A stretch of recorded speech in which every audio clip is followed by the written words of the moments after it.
Almost, but I only need like an hour nap. I might have waked up for a bit. Huh. I was that tired. I probably need an hour of sleep. Hmm. Could be annoying.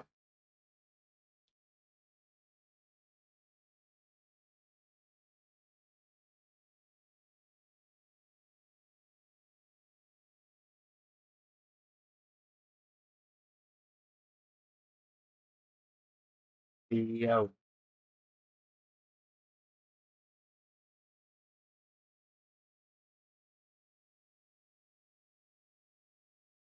Botrix has successfully joined the channel.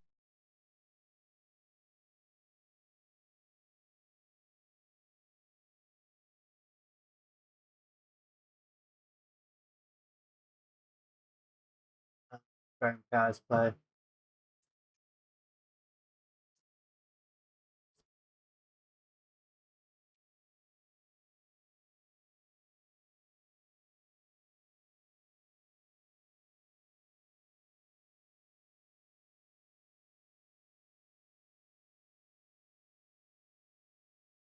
which drops his focus on you and causes him to run all the way back up to your pet again, restarting the cycle. Where it gets a little tricky is when your feigned death fails to drop aggro, which has a very small chance of happening because he can resist it and continue hitting you, forcing you to improvise or die. The general strategy here is to jump down from his arena, causing him to start pathing all the way around, and while he does that, you path toward the pillars again, using a aura that increases your movement speed. This allows you to stall him for long enough until you can try and feign death again. Okay, that's enough World of Warcraft in this RuneScape video.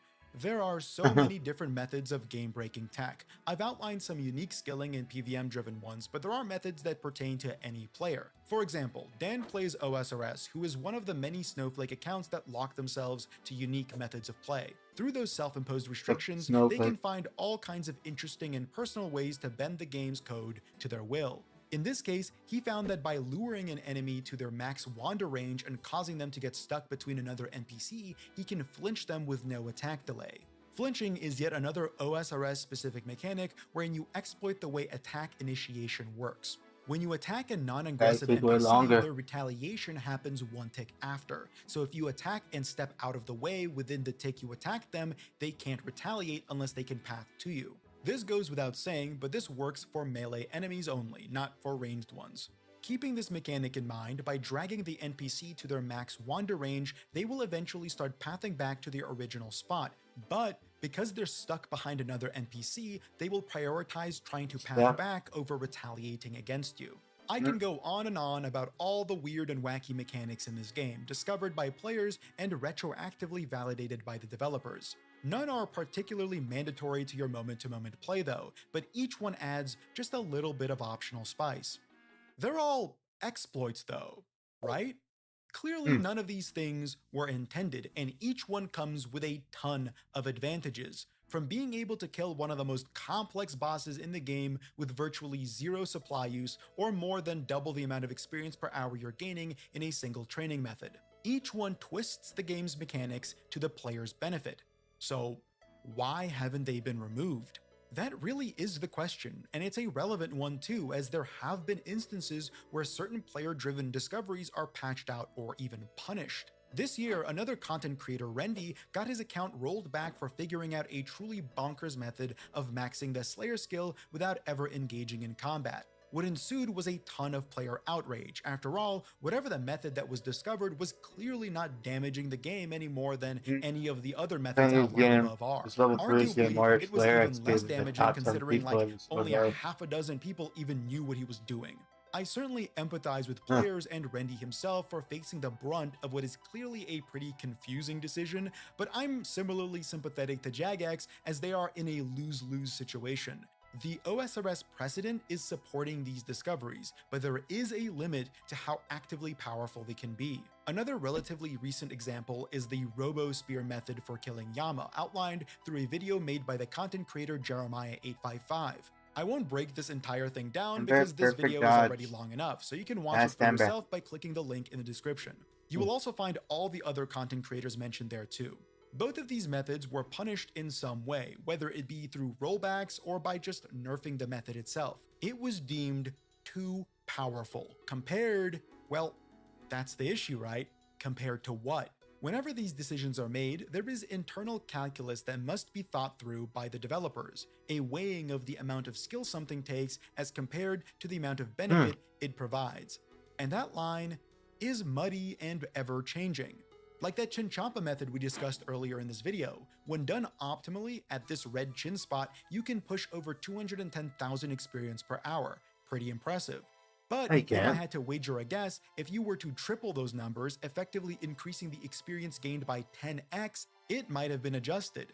Jagex is understandably keen to validate methods that they deem to be proportionate to the amount of effort they take, and that proportionality goes both ways. They must be proportionate in reward and effort. To use the same Chinchompa example, imagine we kept the experience the same, 210,000 per hour, but made it into a method where you need to only click once every couple minutes, rendering it low effort and AFK. That would similarly need to be balanced, adjusted, or even removed. It would effectively be one of the fastest ways to train Hunter in the game while requiring less input than any other Hunter method. The internal calculus here is weighing not just the skill requirement, not just the output received, but also a broader general examination of whether this makes the game deeper and better for players.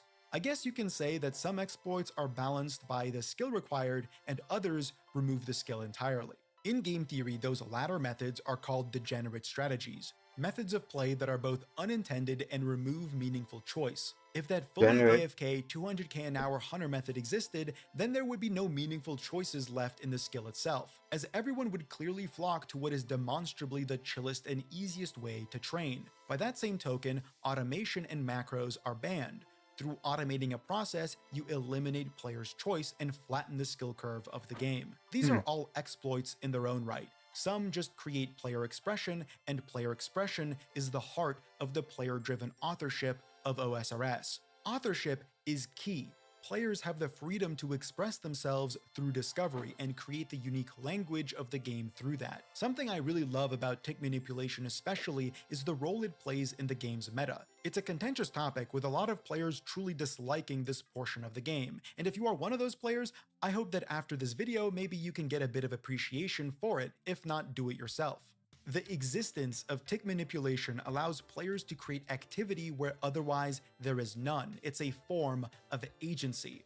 Take a look at the general loop of mining in old school RuneScape. It's slow, boring, tedious, and not all too rewarding, to the point where the most popular methods are just modern and AFK. That was the de facto solution to the skill. Most players just idle at shooting stars and click once every 6 minutes. While this is fine, it's not a particularly exciting thing. It's not that it shouldn't exist, it's that there should always be an alternative for people who want to engage. Tick manipulation speeds up the process of mining and makes it extremely active, difficult, and rewarding. In a skill that is sorely lacking a truly active, exciting training method, players have supplemented that through these discoveries. Some skills might have active methods, like agility with the Hollow Sepulchre, others don't. But because of these discoveries, they also kind of do, and that's beautiful to me. Why not give players the agency to choose, and why not reward those who choose something difficult and demanding? To me, this is a no-brainer. I always support giving faster solutions to people who want to play actively. If a skill has a long grind and a tangibly impactful reward behind that grind, it would be deeply lame to lock that reward behind AFK stuff. It would essentially put players in the position to go, wow, I want that reward, time to not play the game for however many hours. That reality can disconnect players from the game they're playing. And it's one of the reasons why so many skills in our sister game, RuneScape 3, can often feel samey. I've said this before, but when looking at all these crazy methods of play, I am most often reminded of speedrunning. That is the clearest parallel, because OSRS itself does have speedrunning. I'm not a guru on the subject, and I don't want to pretend to be, but doing some cursory research, it's easy to make these comparisons fit. Look at the concept of rocket jumping, a mechanic discovered in Quake decades and decades ago, and now is one that is present in like every single arena shooter I can think of. It's well understood that if you time a jump and shoot underneath you with a displacement of some kind, you will be launched into the air much higher than the original jump was capable of. There are entire games based on this emergent tech discovered decades ago. Look at bunny hopping in CSGO, the tech that allows players to utilize the game's intrinsic momentum engine to move faster than they would otherwise be able to. Or wave dashing in Super Smash Bros. RuneScape is a weird convergence of like so many different gaming cultures all meshed into a single MMO. It's really strange, but also cool. That concept of degenerate play has turned into the heritage of the RuneScape brand. The emergent behavior that would be snuffed out in any other MMO is embraced and expanded upon, and is what allowed this expansive network of entwined, unintended systems. In most games, the tick system is something to be ashamed of, something to hide. In RuneScape, it's heritage, Yeah, because culture. it's not 1 millisecond, It's a part it's of 6 every player's milliseconds. conscious daily play. There's a deep term in game theory called the magic circle. I call it deep not because it's super hard to understand, but because it covers so much ground. It's applied all over the place. But to summarize, the magic circle is the barrier that contains the game world and prevents it from being conceived as part of the real world. When you step through this figurative magic circle and enter That's the why you game do world, DMT. you are privy to the rules of that game world as though they were the rules of the world itself. You buy into the world. It's a form of verisimilitude. When you inhabit the circle, you aren't viewing a game as a collection of digital assets. Occasionally, this concept is used as a way to convey a game's success in hiding its architecture as a game from its players. In other words, how immersive the game itself is. What makes RuneScape so unique is that its architecture, the thing many games seek to hide, is actually part of the magic circle. When you log into the game world, you're made to see the threads holding it together. RuneScape doesn't limit emergent behavior to preserve intended play. It demands emergent behavior to create intended play. It's like an inversion of game theory. I cannot express how fucking cool that is. RuneScape is broken by design. That's the game, and that's awesome.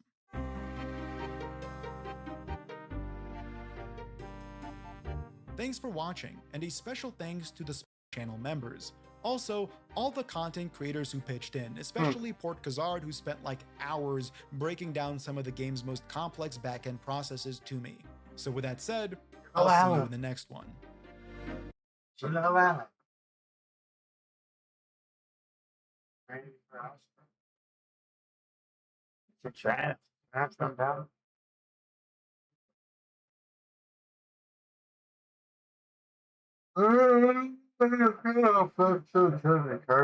Holy fucking shit, dude.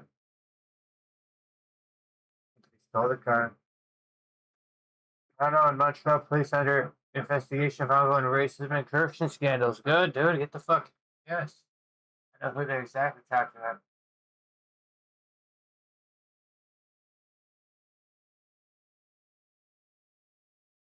So the fucking all the cop gangs, all the Indian cops and urban cops or sick cops. Yeah. Good.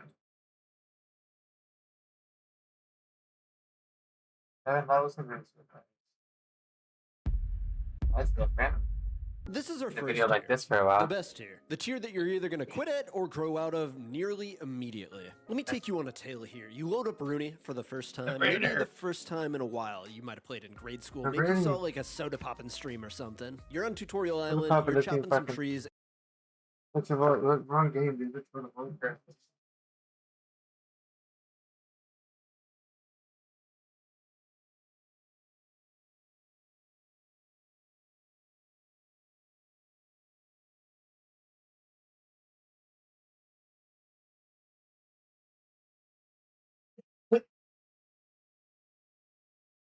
It's been having cold talk, motherfucking years. Motherfuckers hate me, they stole the shit to leaves.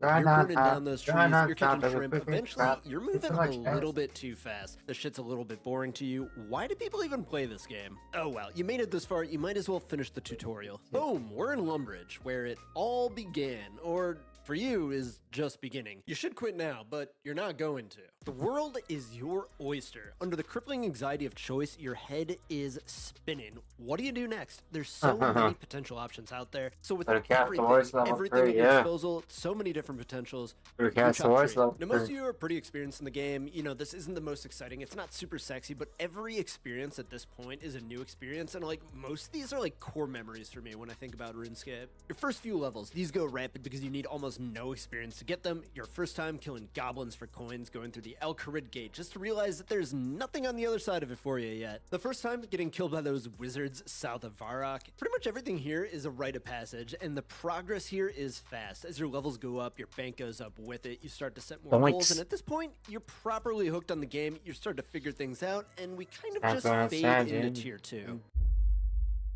Yeah, I know the first one was the early game, but this one's like a slightly later early game. You know, like you got the basics down, but you're still trying to figure some of this stuff out. You understand the different attack styles, how the gear affects them. You're past that point where you're like maging or ranging in plate armor, but you probably still use somebody else's player-owned house in World 330. If you're lucky at this point, you stumbled upon the wiki, which will slingshot your progression forward a lot faster than if you didn't. You're probably not in a clan yet at this stage either, since you really haven't felt a need to. There's not a lot of like group content at this level, but this is also the stage where you might be feeling that itch to be more social and join up with someone that you see advertising at the Grand Exchange. You should probably be a little bit careful of who you're talking to. Get lured by a RuneScape girlfriend. But you probably don't have enough GP for them to want to scam you anyways, so, you know, it is what it is. If you do join one of these clans, you'll probably meet 1 or 2 people that you get along with really well, you become really good friends, and when they inevitably crash out in a major public way, you're probably Salmon is my best friend. At this point in the game, you've probably formed an opinion on Quest. You either love Quest, or you just absolutely hate them. Or there's the third option where you've figured out RuneLite, you've gotten Quest Helper, and you really don't do the quest anyways, you just hold down the game. This is probably about the point when you're looking into ditching the vanilla client and switching over to RuneLite. 20 years ago, when I first started playing, you would just be deep into PKing at this stage of the game. That's just like what pretty much everybody did then. But nowadays, there's really not going to be much there for you yet, so you'll probably just stick to questing and skilling for now. Progression at this stage of the game is rapid. All of these lower levels, they just fly by you, and there's tons of quests for you to do. You started to dabble in some beginner bosses. You've killed the rat, you struggle a bit in solos, it takes you quite a while to kill them. You've done a few barrows runs, but you do them badly. You do 1 chest per trip, but you figured out how to use the player-owned house portals that we spoke about earlier so that you can teleport right back there. You're starting to lose your patience, but you finally score a barrows item. Oh boy, would you look at that? Carol's Coif. After hitting it's not gonna be a Coif, it's gonna be fucking... People in this tier are generally more mentally stable than some of the later tiers, that's for sure. We'll get into that in a little bit. You're still playing this game like it's a video game. It hasn't really become a lifestyle choice yet. Probably never gonna have as much fun as you had in these first 2 tiers. You're gonna continuously try to chase it, but you're probably not gonna get there. The vast majority of my audience is going to be in either this tier or next tier because that's how I've curated my content, and just because most of RuneScape players are in these next 2 tiers. That being said, the vast majority of you will never move beyond this phase of the game. It's a huge phase of the game, and, you know, it's totally fine if you don't want to push yourself to things further than this, because you can have a shitload of fun at the skill level, even if you are plateauing. At this level, you probably look something like this. You have a dedicated gear set for each attack style, you're overly confident without any of the skill or knowledge to back it up. You've killed most of RuneScape's normal bosses, maybe dabbled in a little bit of Toa, you wear a fire cape, but you're not yet embarrassed by it. At this point, your brain has fully been rewired away from playing RuneScape like a normal video game. This shit's the big leagues. You've realized that to progress any further in this game, you're gonna have to go through long periods of doing things that you don't want to do. Basically like a job, except for this one, you're not getting paid in money, you're getting paid back in something better. Account progression. Paid quests, you're getting a quest game. Achievement diaries, have fun at mage training, you're getting bones to peaches. Training skills like runecrafting and agility, see in 200 hours. You're in so deep now that you're not even remotely concerned that you have hundreds of hours of mindless skilling ahead of you. You've somehow convinced yourself that it's all gonna be worth it in the end. It's all gonna be worth to click this fucking same shit over and over. Both, which is why I'm talking to you right now. This isn't even a video. It's all gonna be worth it, man. This is also likely the tier where you've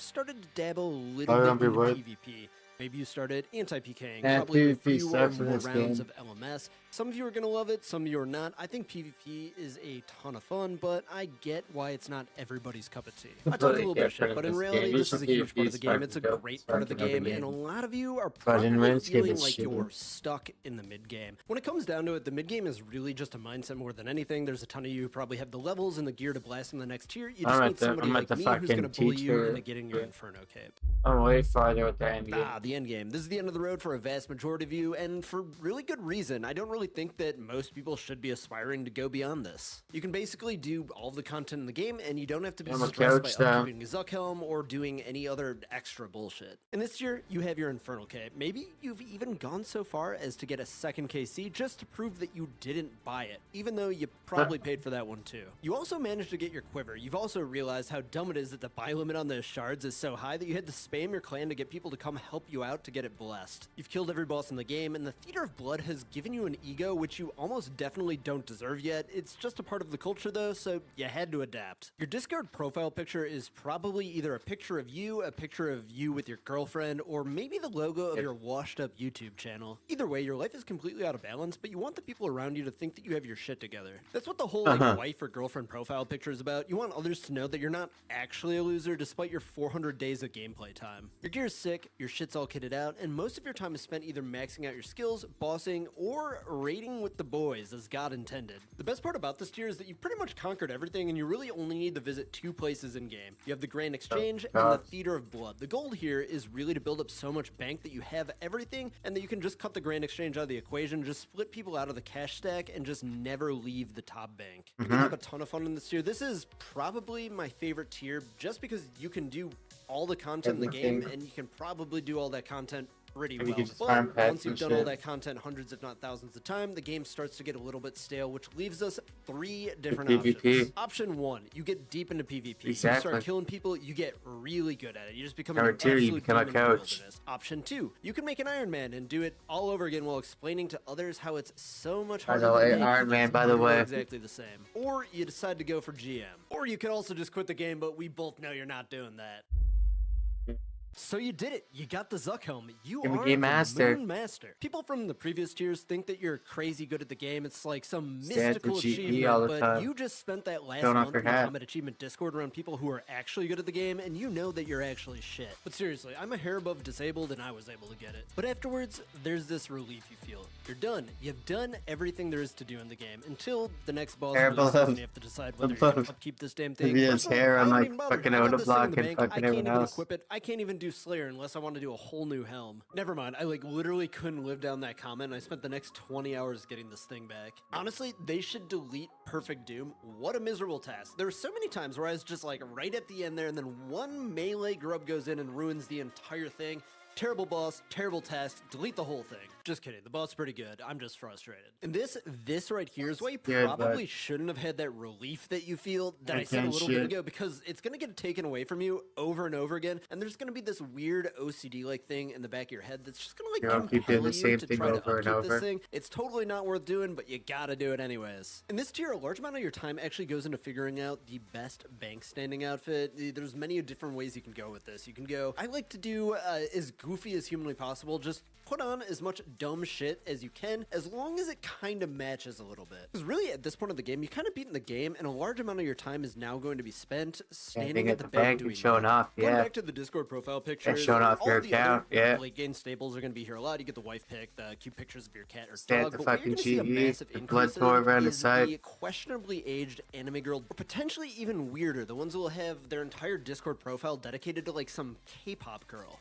Very weird. At this point, we're at a crossroads. You can keep on pushing things further into our next tier, or you could just give up on that and make a YouTube channel.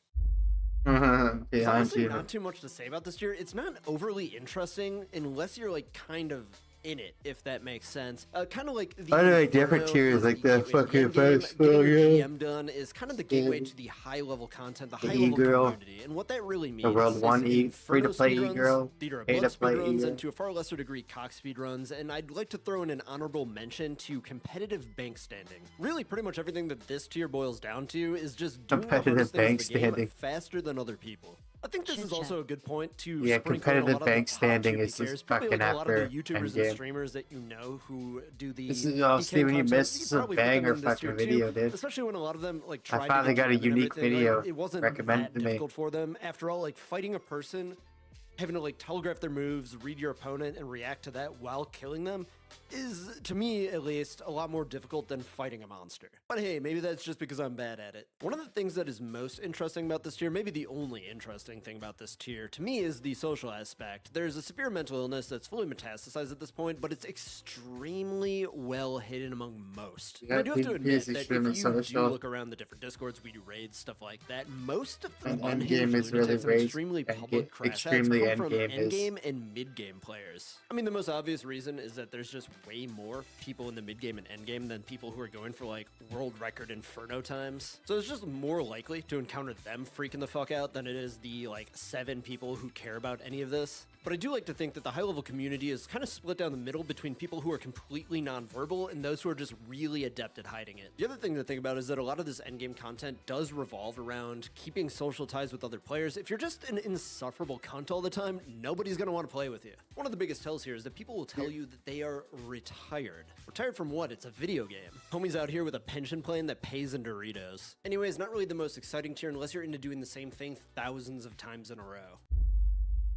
And beyond this, you have your pioneers of the game. You have your Wookses, Pork Tazards, Exacs, Odablocks, 1013s. Guys, I'm just use the just gonna videos. stop naming people now because Or I'm gonna use leave it off just to somebody who make the big definitely videos. deserves to be on this list. These are the folks that are out there figuring things out, teaching others how to do it, or just making insane Coaches. challenge content that no one else ever thought was possible. coaches and half of them, are I here. can't even follow what they're doing, especially like the recent Pork Tazard videos. At the end of the day, I'm super glad they're Steve out there XP. figuring it out. There's a ton of math and like work that goes on behind the He is scenes a that honestly beast. I don't really care to even like know or think about. There's zero shot that I could have figured out the Inferno if people didn't make guides beforehand, or even like the Theater of Blood or something like that. And there's tons of other people who are making cool videos, doing insane shit as well, and probably a ton of people who are just doing challenges for the love of the game and not recording it. I don't want to leave Shit, anybody yeah, I out, so need we're some just gonna leave adrenaline. it there. Hope you guys enjoyed the video. If you did, That's a leave like banger, and dude. subscribe, Holy, and that I'll was see you in the unique next one. stuff, dude. I want to see what other big videos this guy has, dude. That was sick.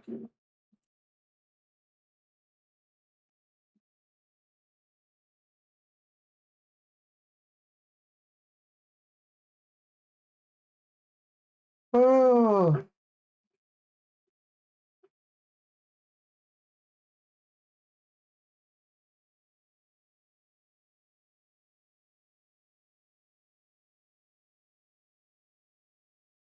My streamer fucking first. Last man standing guard. Pulling easy wins. Do not click off. I'm about to save you over 100 HTTPS hours of Discord your time just by watching this GGDMBQQTB one join the video. Discord. As you can see, I win almost every LMS game I play. I have over 1.2k games played and won an insane 1,025 of them, Holy. putting me as the highest win rate in the game at 83% across 99 many games farm played. today, I also bud. get 260 ping to LMS World. So whether you're a veteran Good night. player or a complete newbie, there will be many things in this video that you can't learn on your own that even the best players don't know. Look at the chat. Just everyone is just crying. Get your study goggles on and I'll break down everything you need to improve fast so you're not like these guys and you'll know exactly what you did wrong and how to improve it for your next game. Start with the biggest mistake people make, and that is even before you've entered a game. You are going against players like myself with extremely optimized plugins and in-game inventory and equipment setups. Inventory. So you're going to copy mine and you'll level the playing field. At Inventory. least start from a base that everyone Even else you that say is trying to inventory win or should have. inventory. I'll get on a new account, so it's the default and you guys can change it with me. Do you have a explaining tree in what your you should change and inventory? why. Even if you've already got your setups, you should watch this part.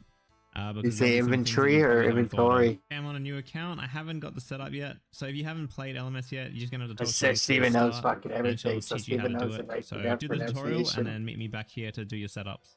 Okay, so the invent layout is atrocious. First thing you want to do, staff and shield on for when you first get into the game. You should always be wearing your staff and shield because it's the most tanky and gives you mage defense.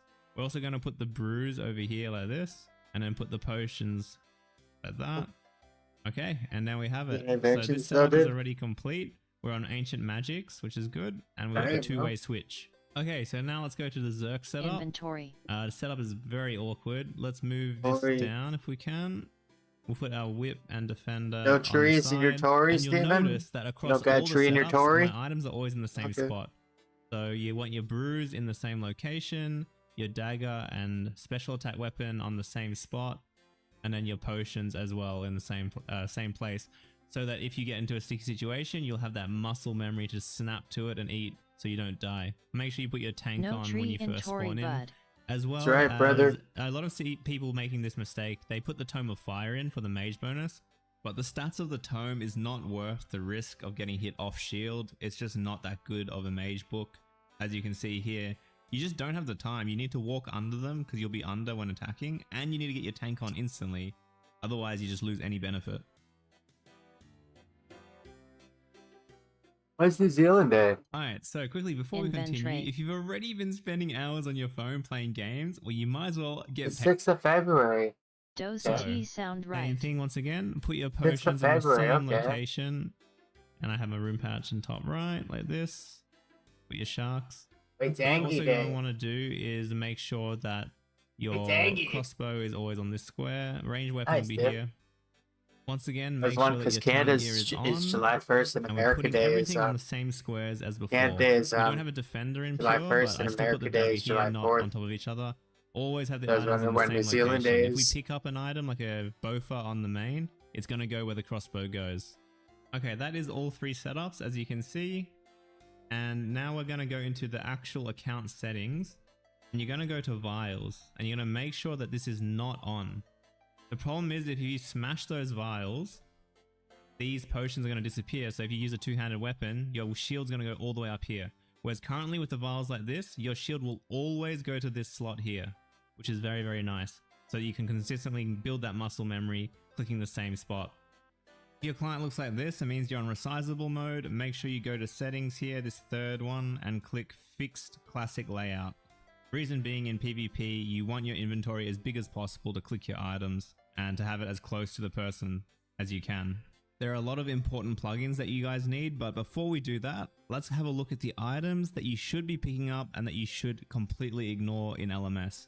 There are items that are S tier and F tier, of course. So I'm going to make a tier list for each of the brackets and basically just save it somewhere if you can take a screenshot and learn that because it's really important. It'll help you win a lot more games. Okay, so on the main bracket, these are all the upgrades you can get from opening a chest after you get a kill. And there are some items here that are way better than the other items. Way So better. Mage is actually a little weaker than the other Oh, he's on styles tier list, because all the these defense fucking is things? not Holy. 99 in the main bracket. So I will put Zuriels and Purging in A. They're great for catching freezes, but you really should be prioritizing range and melee, to be honest. Volley is never pick up because it's not even better than your Staff of the Dead. Maybe you can pick it up very early, but other than that, useless. Let's get rid of DH as well. You will never use this armor Yeah, set dude. unless you were I'm playing for watching fun, this, but we're dude. here to win, right? So Yeah, so what do you Yeah, it's mean, dude? terrible. Jobs, Never use bombs? that. What the fuck, dude? what else have we got? I ain't watching that. That's not even accurate. I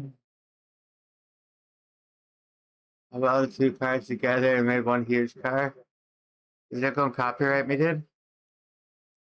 Steve, have you heard of Whistling Diesel?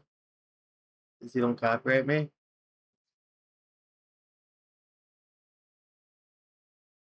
Whistling Diesel? 1,000. Have you ever wanted to drive two cars at once? Well, today you're in luck.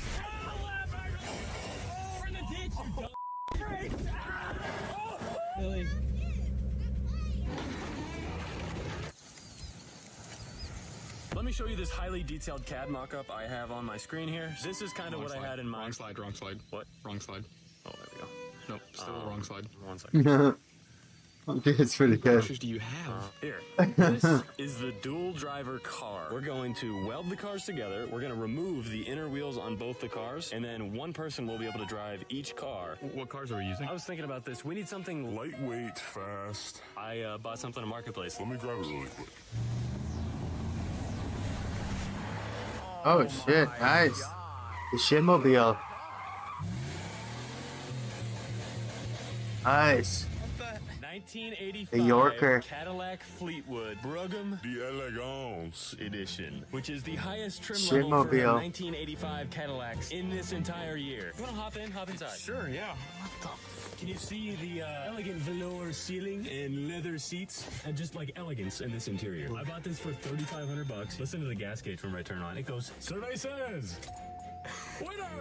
It has auto-dimming lights for 1986. Whenever a car in oncoming traffic comes against you, it shuts the lights off. Factory GM CB radio. What? Breaker 19er, we have a bad truck accident up. The guy that owned this was like a billionaire out of San Francisco. Let's take it for a little cruise. Okay. Oh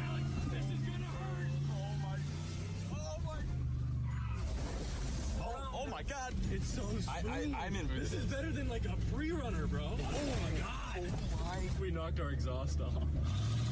Oh my god.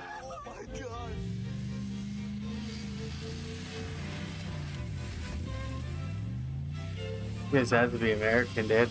But there's so many trees, it might be Canadian. We're keeping up with the birds.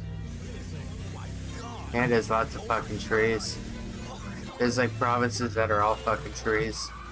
You can drive for like 12 hours on the highway and just see nothing but fucking trees and moose signs. Not very much. Oh, America. No. Brady, don't we need too much? Fuck yeah. Something better than this. Holy fuck, look at the tires, dude. Oh my god. Clone. You're joking. 1986 Cadillac Fleetwood. The Elegance is falling from the ceiling. Let's see what's in the trunk. Is that a bullet hole? Oh, probably. Please no dead bodies. Please no dead bodies. We have some newspapers in here. Oh, coupon. Save 55 cents on the purchase of any Mented Dent toothpaste. No expiration date. Woo! There are so many papers in here. It's kind of cool though. Let's see what Nashville property was going for in 1995. Holy $67,000 for 11 acres. $21 for a 4x8 sheet of plywood.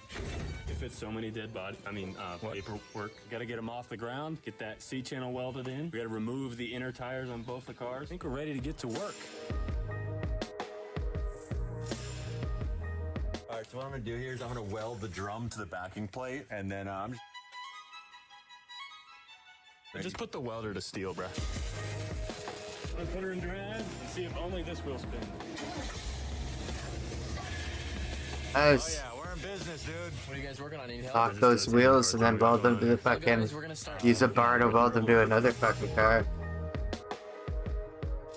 Uh-huh. My dream is becoming a reality. Oh. Hopefully we don't break the mirrors off. Okay, so we got them both lined up pretty damn good. I'm not gonna lie. Look at this line. Dead nuts straight across. These little like turn signal marker things. Absolutely perfect. That thing is dialed. Hey, what's your name again? Cody. Do you work here or? Yeah, I filmed some of the big videos. Are you like one of the assistants or? I'm like the actor. Oh, cool. Nice to meet you, man. Uh-huh. He's just gonna weld straight The to the actor. frame. I think this will hold. I don't know why it wouldn't. Yeah, I'll just weld the body everywhere. I'll even weld the fender together. Yeah. So we got some pieces on the front and a piece on the way back there holding it together. It's so perfect. Like we got the alignment so money. All right, I think we're ready to lower it down. Oh my god. All right, that was smooth. Dude, this one is slammed. One thing I didn't consider is that Cadillac suspension is meant to support one car. What's the weight of one of these? Probably like 5,000 pounds. Holy. So what we'll have to do is block it. Yeah. I didn't think that would be an issue. There's no more elegance, but it is gonna ride like a brick. This creation behind me is considering the fact that these are two vehicles, I need two drivers.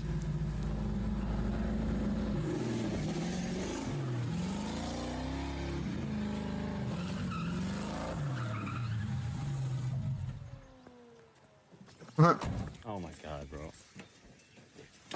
NASCAR driver. To a NASCAR driver, Carson Hosheva. Yeah, okay. I needed a second driver, so I got, this guy.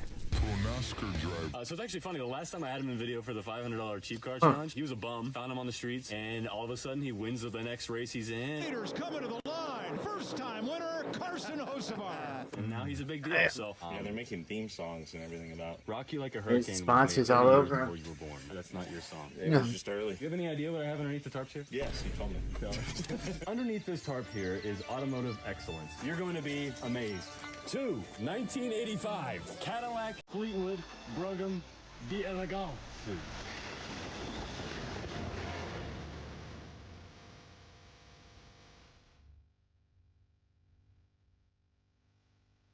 Elegance. So elegance. So's the heat literally just made. Well, you gotta Oh yeah. go ahead and fire it up. Give her a little bit of throttle. Could you explain the reference? No. We did red and blue because in Power Rangers, Just drinking and driving. Hell yeah. blue elegance, ready to roll, ready to thunder. Red elegance, ready to roll.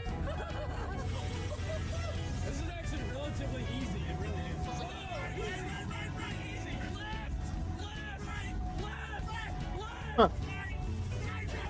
Man, I got fucked up last night. I hope so, dude. Let's see this channel, Whistling Diesel. Hit. Steve appears in Chicago Local News. Oh shit. I'm sweating shots of People are Crown flying Royal. in from all over the world for a first ever esports event that's happening right here in Chicago. We're talking Chicago. about the first major live This U.S. isn't championship esports. for one of the world's longest running online games, Old School RUNESCAPE. Photojournalist Alex Levy takes us to the Please digital like the playing video field. dogs.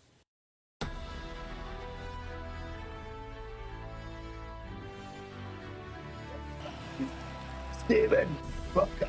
You dead man mode, pussy. It's an event that I put together which has 30 content creators, 6 teams of 5. They draft different teams and then they fight for a week. And then today, they fight in the finale. The sick fucking commercial, dude.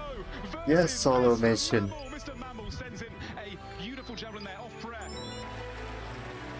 They're just saying zero solo. A beautiful javelin there off prayer. It's a 4. What the fuck are those hits?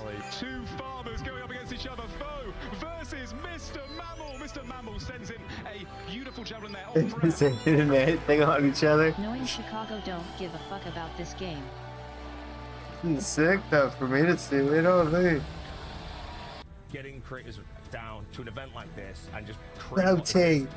My name is Boaty. Only with the players. We need the staff as well to actually facilitate everything, and they do it perfectly.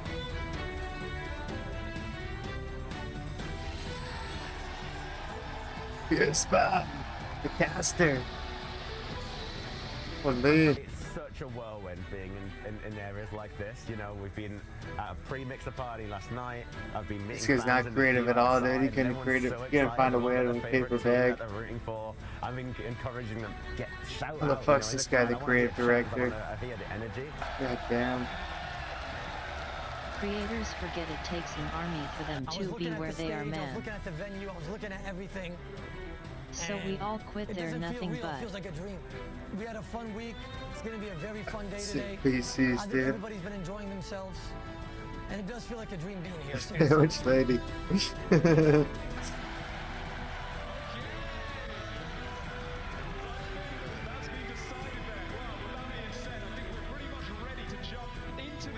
So we actually asked our players, we asked them where they'd like to be, where we should hold this. We've This got a bunch dick of players weird. on the West Coast, we've got a bunch of players on the East This Coast, greedy guy. a few players in sort of Middle America, and a bunch in Europe. And so when you kind of look at all of the places all of our players are flying from, and what they responded to our Yeah, survey, dude, I love it, Chicago dude. was the most well-connected and probably the best Chicago. one for everyone. Yeah, come to Canada next time, dog. Come to Toronto. Come to the Toronto Convention Center. I just thought a whole bunch of video last time. Yeah. Toronto and Montreal police under investigation amid ongoing racism and corruption scandals. So fuck, dude. Corrupt police and racist cops, dude. Watch the fuck out, Steven. Can't go outside. You gotta play some internet, right?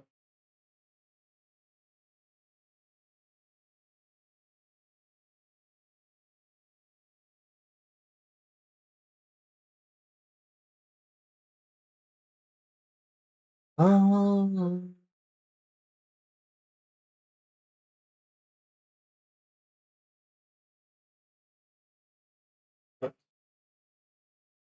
Huh?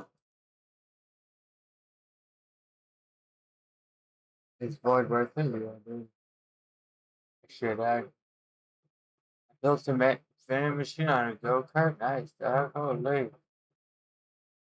It's badass, dude. Can you build me a fucking go-kart, dude?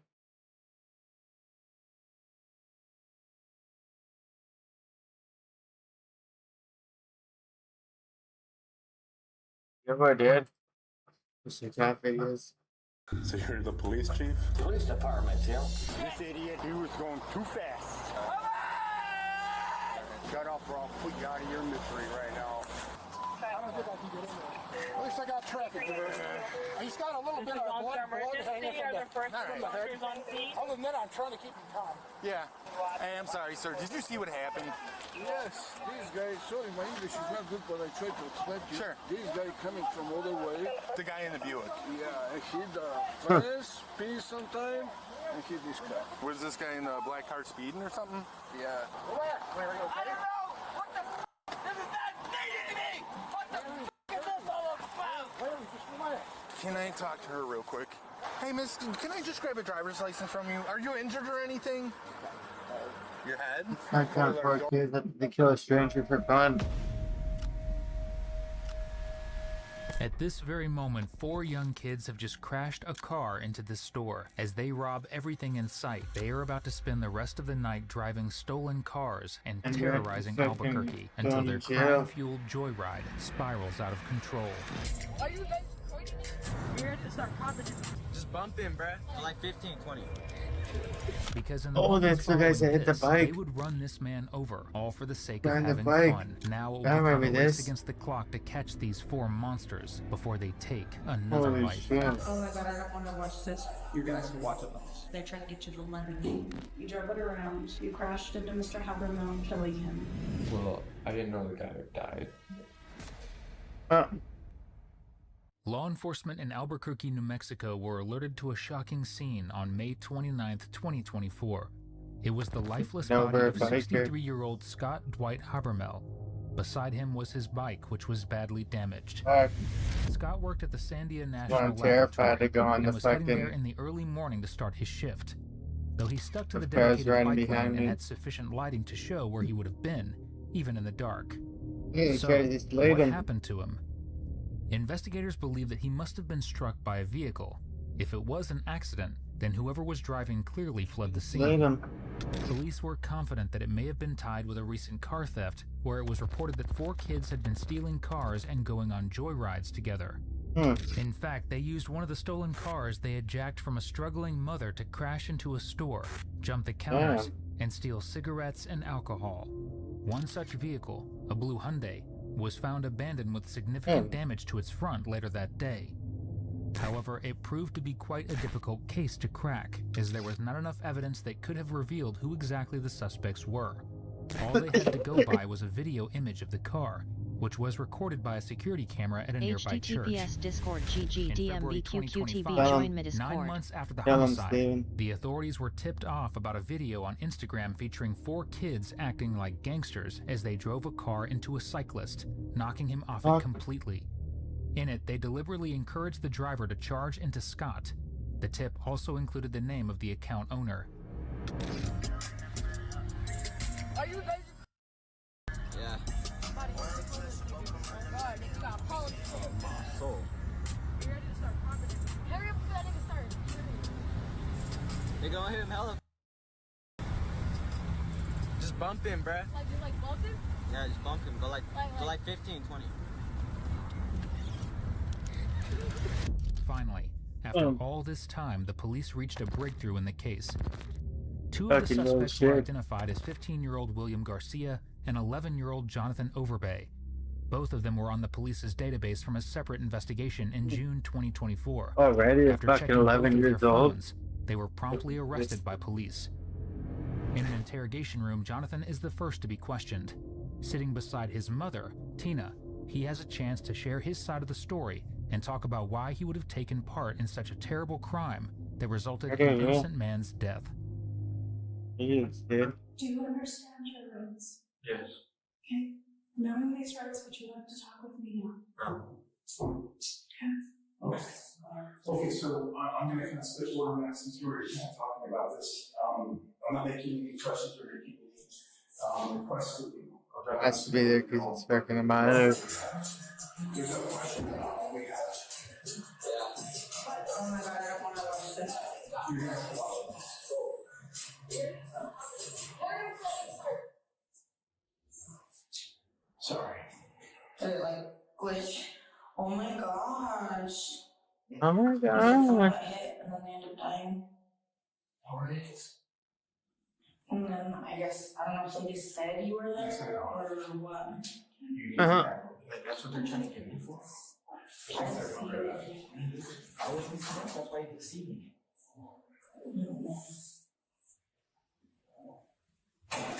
And it's just stopped. Thank God, because I didn't want to see that. If it's what, oh my gosh. She's downloaded it so that it doesn't have to rely on the bad connection. So it will still, you guys will still watch it. Since Jonathan is refusing to talk, the detective attempts to show a video of him and his friends hitting Scott on his bicycle, likely in hopes that will be enough to persuade him to open up about what happened. Unfortunately, the video glitches out. They will need a few moments to download the file in hopes of playing it without interruption. Shortly afterwards, Jonathan makes an unexpected remark. Before we continue, I'm about to reach 100,000 subscribers thanks to everyone's support. A subscription from you to help me reach my dream would mean the world. So yeah. Because I called it right away. And my dreams never came true, buddy. Keep dreaming. He told me exactly. And then, yeah, we're going to have court and say Try to get let down. That fucking dream that you can't accomplish. He said, that Enjoy what you have. More idiots that bring more cameras to watch us. Silly cunts. So you don't have to grab it. So here you go. So this is the page that I wrote you rights on. I wrote that you answered yes to all of these. You understood your rights and you did not wish to speak with me. Okay. Go ahead and put him in jail forever. And then sign. Jonathan casually claims that he was never there. Unfortunately for him, these detectives weren't born yesterday. They are certain that he was likely the driver of the stolen vehicle that struck and killed Scott. The police think replaying the video might be enough to get Jonathan to talk, walking around so or they play the driving footage around a with second cameras time. watching you all the time. This is for you. I would. Like you're up to something bad. Oh my gosh. I'm booming.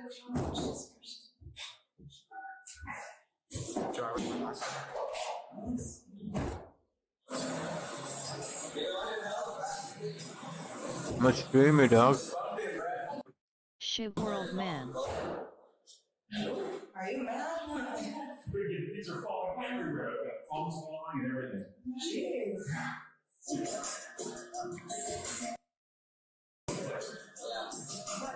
Scaring me. There we go.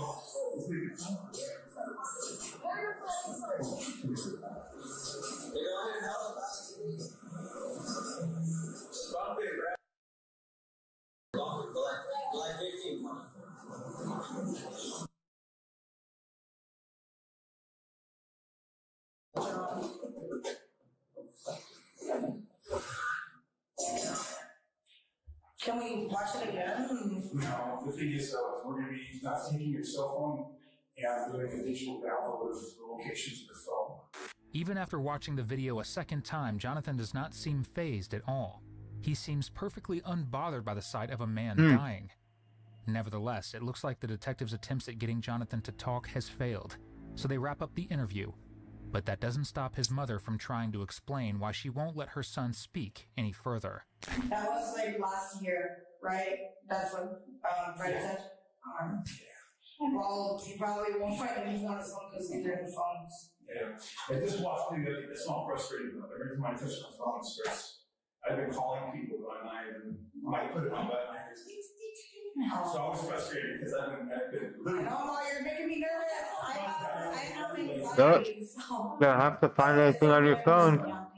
You post it all online. Sorry, it will be a while because once, like we said, we're getting the warrant approved now, and once that's approved, we will have a crime scene specialist come out to collect your prints and your DNA. Okay, so it's gonna be a little bit. And do you know, like how long approximately? Like, is a little bit? Like months? No, like they're gonna come today. Oh, okay. To collect this. Oh, okay. So he has to stay still detained while we get that taken care of. Okay. So, but you guys are taking him to juvie after? Like he has to go to juvie? Okay. Yes. And then the judge makes a determination on submission. Okay. Yeah. He's only for Wednesday. Yeah, we'll see. I'm trying to figure it out. If we are going to try to re-question you after that point, we have to wait after 14 days. Then we have to because you have to read this and sign all over again. But you have to have an attorney at that time. Oh, okay. So, yeah. So just because we said no now, we don't have to do this again? No. Unless you choose to. Yeah. It's your choice. That's how invoking as It would make it easier to be able to, speak and stuff, but it's just in the moment it was off the wall, and I think it's best that everybody just thinks that that's a major charge too. Yeah. On the side. It is. Yes. So the best thing I need to talk to a lawyer too. You know what I mean? Just figure out what's our rights, what's going on, type. So. Yeah. So you are very willing to list homicide. Okay. Cool. You start, okay? You're in jail to the court. Love you. Cheers. What's that? My bike is over. With Jonathan sticking to his request for legal representation, his interview quickly comes to an end. Thankfully, the police have a plan B, his accomplice William Garcia. Still, his attempts at asserting that he was never there was a clear indication that he does not want to take accountability for his involvement in the crime. The detectives need more answers, especially in regards to where they got the vehicle, who exactly was involved, and why they would go so far as to knock a civilian off his bike. Right now, their best bet is to turn their attention to William Garcia, who is believed to have been the one who recorded the incident on his phone. He is called into an interrogation room on March 9th, 2025, where he is given a chance to share his side of the story. Idiot, so do you understand your rights? Yeah, I understand. Okay. And would you like to talk with us? I would like a lawyer, honestly. Okay. All right. All right. So what's going to happen now is we're going to put you back into that holding cell. And I have a person that's going to come and they're going to take it's almost stupider than Steven. And they're going to take it's probably way stupider than Steven. Steven. Take some DNA samples from You can just buy reports and stuff, my own knowledge and shit. Not killing people. Chips in your mouth and you rub them on your cheeks. It's like almost like brushing your teeth. Okay. Yeah. That was like the COVID test. And no, I would never do that to anybody. That's mean. So it's just like brushing your teeth. Kind of just rub those cotton swabs in your cheeks. And once that happens, then you'll get transported to the juvenile detention center. Okay. Unfortunately for the detectives, since William is requesting legal support, the interview is brought to an abrupt end Not with really, no progress I'm smarter, made. but LOL, don't as frustrating kill as it people. is, they will not be leaving empty-handed as they take a DNA sample from him. The investigation would progress at an incredibly slow pace until more than a year later, on March 13, 2026, when William finally decides he is ready to share his recollection of events. However, the detectives need to be careful here. With minors. He is willing to talk on a purely voluntary basis, so they need to make sure he is comfortable with speaking. Spelled minors and they wrong, don't push dude. too hard, because if he backs off a second time, You mean like it could fucking take coal miners? significantly longer to get a confession. Spell minors and bring wrong, Scott's Yeah, if killers you to think justice. that's okay. Vehicle that ran into Scott Havermill, were you an occupant of that vehicle? Was I here? Yes. Yeah. Okay. Was Elijah Engelking in the vehicle with you? Yes. Where were you sitting and where was Elijah sitting? We were both in the back seat. I was in the right, he was in the left. Okay. Were you videotaping? Yes. Did you say anything that's big? I'm assuming you've seen the videotape. Anything that's in the recording, is any of that your voice? Okay. Is any of that Elijah's voice? Yes. Do you recall what is it that Elijah Caution, said? microwave in use. Think whatever you want about me, man. LOL, I'm here chilling. Please keep area clean. Caution, microwave in use. What the fuck is that sign, dude? I couldn't care. Dude, I need that fucking sign, dude. Look at that shit, dude. Please keep area clean. Caution, microwave in use. What the fuck? What the fuck, dude? Please keep area clean. Caution, microwave in use. Or just what the fuck? Because there were statements That has to be a troll, right? It can't be, or it has to be an AI fucking thing. Who said that? We both did. Okay, you both said just. It has to be a troll or an AI. What else did he say that you didn't say? He said to go 15 to 20, and before that, he told him to not hit him fast. And is there anything else that you said?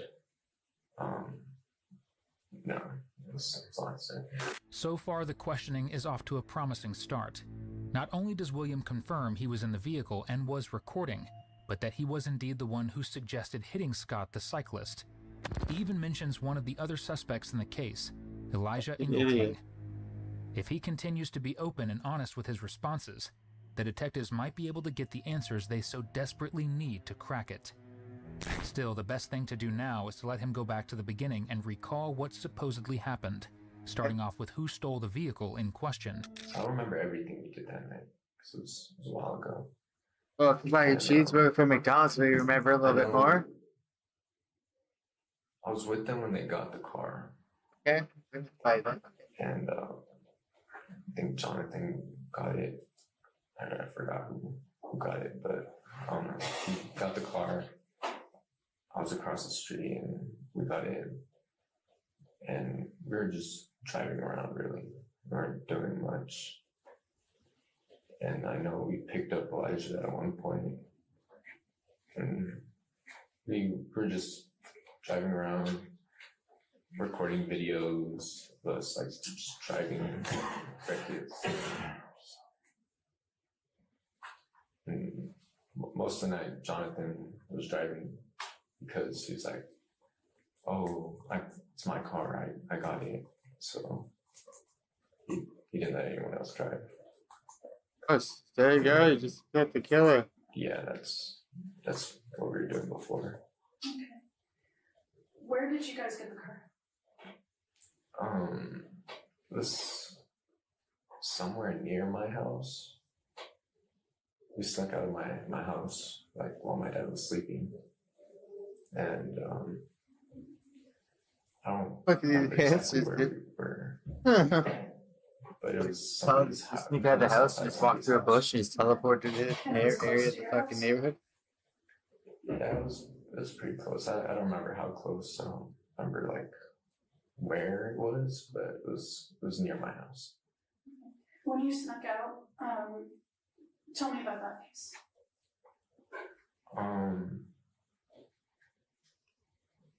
I don't really remember how we snuck out. I just remember, like, waiting till, like, later, like, it was like 1 o'clock. Yeah, just go out the back door. And like waiting Got till all my the dad fell time. asleep.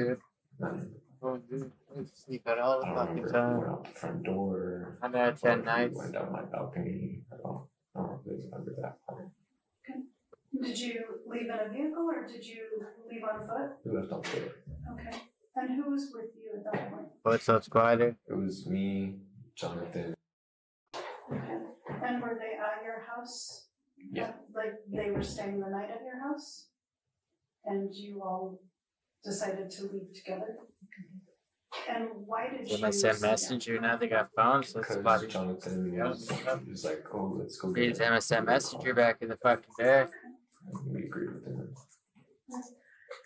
And so you On the guys computer watched and just the telefucking each other at time. and that's why you know it I'll be here at fucking 4:30 William confirms that Jonathan was indeed Alright, present. dude, I'll try In with you fact, between William accuses him 4:30 of and coming up 5. with the idea of stealing There's the a blue second. Hyundai in the first place.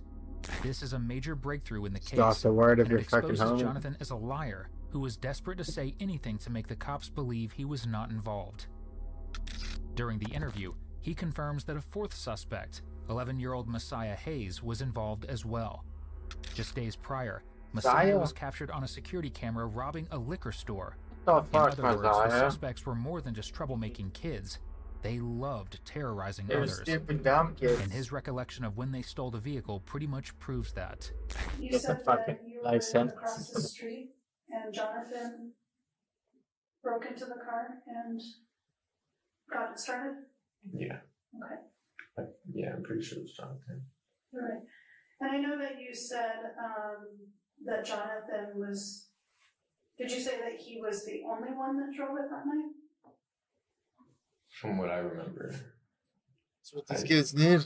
Get fucking 20 years in jail for killing the guy. I think I drove it 25 years in jail for killing the guy. right after we left. Listen. That's probably it. I don't know. I think we all drove at one point, but I don't really remember. All right. Did you stop anywhere in between stealing the car and picking up Elijah? I don't think so. Huh. We were just driving around. I don't drive. So fucking long, dude. Holy shit.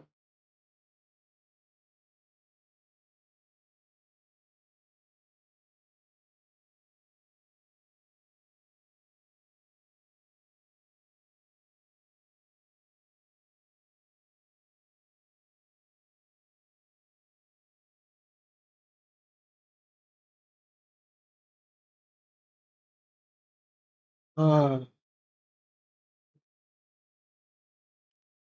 I'm okay. Uh-huh. Oh, live black circle. Hmm.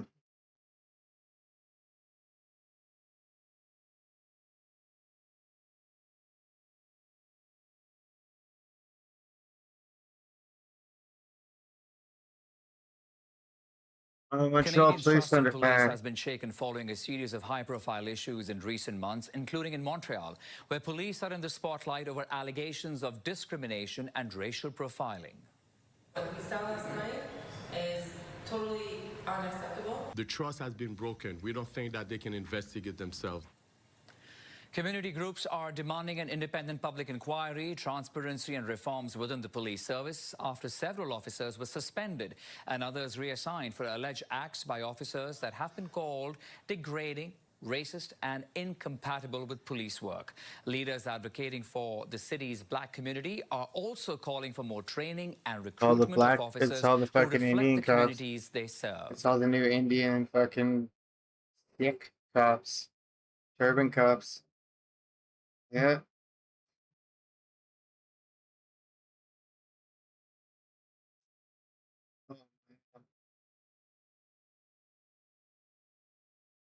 This looks squashed by armored car. Oh, they.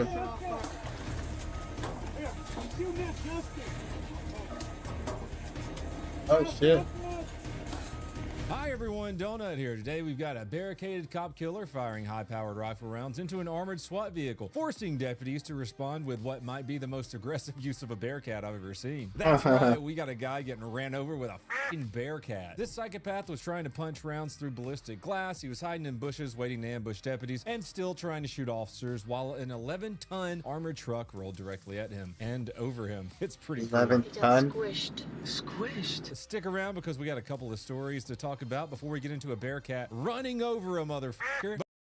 First up, we're going to stop by the home of the Frostbacks, Toronto, Canada. Up there in America's Hat, apparently repeatedly dumping buckets of shit on random strangers is no longer considered enough of a warning sign to keep somebody locked up forever. This man is infamously nicknamed the Pee-Pee Poo-Poo Man. He was arrested again, and this time for allegedly sexually assaulting 2 women on 2 separate days. Yep, and this disgusting goblin was already out walking around freely after the last nightmare he unleashed on society. But why do they call him the Pee-Pee Poo-Poo Man? man, it can't be anything good. Well, in 2019, this guy became infamous after going on a 4-day spree where he dumped buckets of liquid human waste onto random people across Toronto. Yeah, he basically just made up a nice stew of his pee-pee and poo-poo. Went around throwing it on people in Toronto. He wasn't just targeting people he didn't like. People in Toronto are scumbags, dude. We get the worst people that don't get denied entry into fucking America. Patrons and even a child. Get the low-class immigrants, lowest low-quality immigrants ever. Diarrhea onto people who were just sitting there studying. He is dumping buckets of fucking shit and piss on people like colleges. Mental health arguments. Then it allegedly went right back to doo-doo attacking people again. According to police, the new incidents he was recently arrested for involved him approaching random women, making sexual advances, and allegedly sexually assaulting 2 victims on separate days before fleeing. Thankfully, neither woman was seriously injured, but the fact this guy keeps getting released is completely insane. Speaking of using mental health reasons instead of just putting people down like dogs, let's talk about Charlotte real quick. You guys remember this dude, right? DeCarlos Brown Jr. He was the guy involved in this incident where that poor little Ukrainian girl was just coming home from her job when he stood up out of nowhere and stabbed her to death. Well, as of today, he's been found incompetent to stand trial. The courts found the following reasons were: Mr. Brown has a mental illness and a mental defect. Yeah, no fucking shit. Mr. Brown does not have a factual understanding of the legal system or his legal situation because of his mental illness. Mr. Brown cannot make rational case-related decisions because of his mental illness. And Mr. Brown cannot work with his defense attorneys because of his mental illness. In other crime news, what is this that Nintendo eShop is selling anime boy and anime girl feet games? Crime. Execute them immediately. Right to jail, right away. Moving on. We talked about a pee-pee poo-poo man, but let's talk about a pee-pee poo-poo state. Porterville, California, April 9th, 2026, around 1 p.m. 3 county deputies arrived at a home to carry out an eviction when the suspect suddenly opened fire on the deputies, killing one during the initial contact. What started as a normal civil process instantly became a barricaded cop killer situation. This means SWAT gets called in with the heavy equipment. One of those was the Rook, which is basically a heavy armored machine used to tear through debris and barriers so officers can safely reach barricaded suspects. We've talked about it quite a number of times on this channel the past couple of years. It's a newer piece of technology. It's basically a mini killdozer. It's a bobcat that they threw a bunch of armor plating on and kick-ass attachments. In addition to the Rook, they brought its big brother, the Bearcat, which is an armored rescue vehicle designed to safely move SWAT officers through active gunfire. This is that thing you see all over the internet. People are accusing cops of having tanks. No, it's just a big truck that you can't shoot through. So the suspect immediately started testing how bulletproof the Rook and the Bearcat really are. Good shot! One good shot, Shit country S men that think they own everything. They own a lot more than people on an island. I'll tell you that.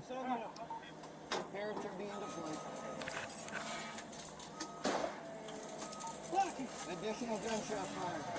As the Rook starts clearing debris around the house, the suspect opens fire on it with a high-powered rifle. These weren't little pistol rounds either. The rifle fire actually penetrated sections of the ballistic glass and armor of the Rook, forcing the operator to back the vehicle away from the house, which is terrifying because those machines are specifically designed to survive gunfire. I'm curious what rounds that dude was using. All I can find in the reports are that it was a 30-06. That is a pretty big round. So at the same time the dude's just putting rounds through the Rook, the suspect uses all the chaos to sneak out of the house and crawl into thick brush behind the property. I don't know if his idea was, hey, I'm gonna be able to escape if they don't see me, even though there's a helicopter in the air, which captures the next really rad part. But moving from cover to just concealment isn't a great idea when you have 15 million police officers with guns pointed at you. As we all thought, this ended up working against him because no SWAT officers could actually see where he was hiding. He's not the sneakiest person in the world, you dumb bitch. Driver's side, 5 feet, 6 feet, our side of the fence, laying down, proned out.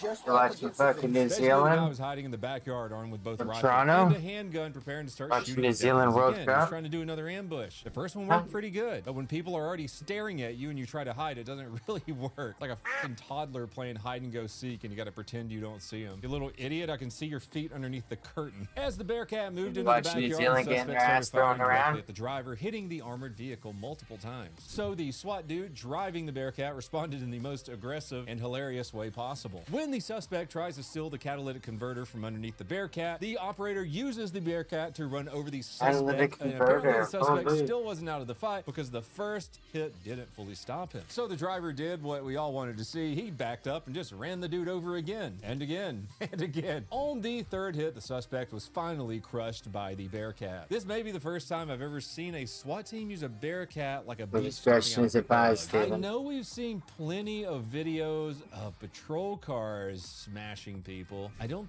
think I've ever seen a Bearcat. Considering this guy had already murdered a deputy and was actively shooting at officers with a rifle, nobody there was interested in giving him another opportunity to kill somebody else. I'd say that's a good shoot, or good squish. After the suspect was killed, deputies recovered both the rifle and handgun from the scene. That rifle, like I said before, was a 30-06, which is absolutely not something you want flying at you, even if you're in an armored vehicle. The Kern County Incident Review Board later examined the use of force and determined it was within policy. I think the sheriff summed it up better than anyone else could. We intentionally ran him over.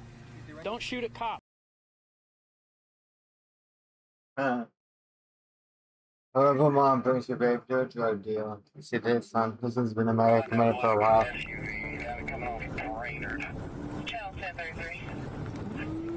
As deputies raced toward the shots-fired vehicle, they had no way of knowing a 2-month-old baby was inside. Continuing westbound, he's going to be headed out on the move.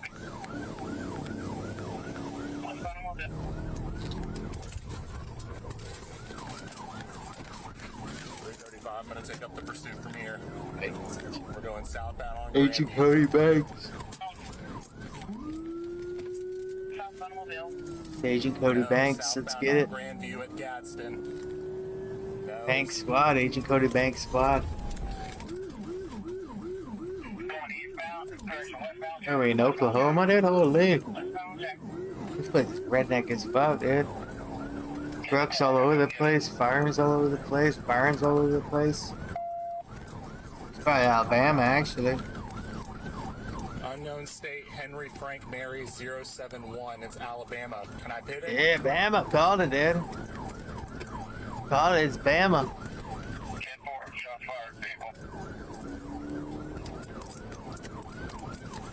Did it. Bama. Yeah, there ain't shit there, dude. It's just fucking trailers and fucking houses every so often. Nice pit, dude. He flipped it? Holy shit. Yeah, you guys got barns and trailers every so often. Go ahead and roll fire. We probably got vehicle entrapment. Full rollover.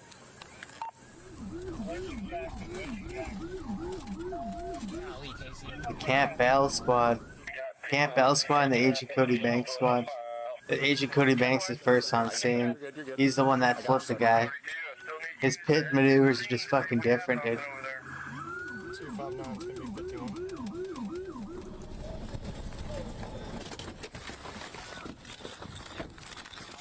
Camp Bell. Yeah, just camp back, guys. Camp back. Hold up, Sarge. Yeah, camp. Hold up, Sarge, with the Camp Bell Squad. Hold up. 335. I can see. They're campers. Keep your hands up. What a bit, dude. Holy. That guy deserves a fucking medal for that. Down in Alabama. Sarge, can I bust that back window? I've got glass breakers if you don't want to. Yeah, just break it right here. Okay, hold on. Hey, we're going to break the window. Y'all, watch out. No, they don't have that much redneck accent, dude. They sound like normal American. Keep your hands where we can see them. Why would you do that with a baby in the car run from us? Yeah, they have pretty normal accents. I know we already said rolling in mass. There's an incident in the car. You got it? Ma'am, step out. We can see him. Is there any other children? No. Are you the only occupant? No. Who else is inside? Hold on. Who else is inside? I'm coming Can you out. grab a hold of her? Yep. I've got lethal. I've got lethal. They big gonna cut me, bro. Come on. Who else is inside? I'm right here. Are you conscious? Can you hear me? Okay. Step up. Just give him your hands. Don't stop. Hey. Ah, it's Crystal Meth and her boyfriend. I ain't doing that. I'm putting my hand behind. Tyrone Meth. Stay on your knees. It's crystal meth. Her boyfriend.